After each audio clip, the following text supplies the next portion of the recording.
is that this government has put many interventions to make sure that the alcoholism menace, especially in the Mount Kenya region, comes to an end.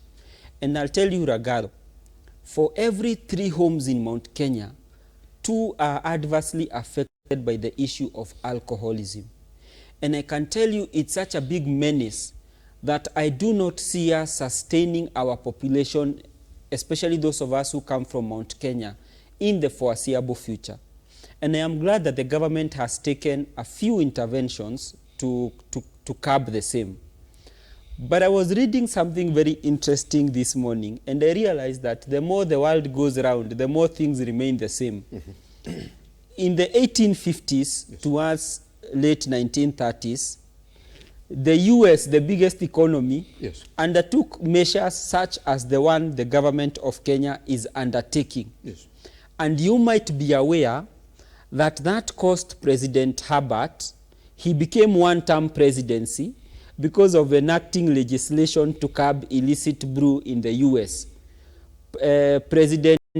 President Roosevelt took over from him and abolished all the other laws that had been put to curb with alcoholism.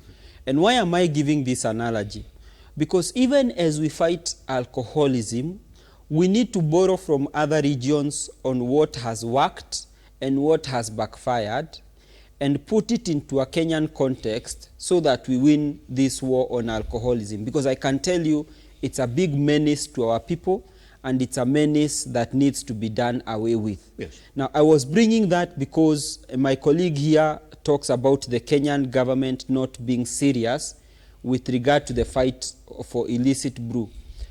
It had become popular in Mount Kenya that for you to get very rich quickly, you either open a wines and spirit shop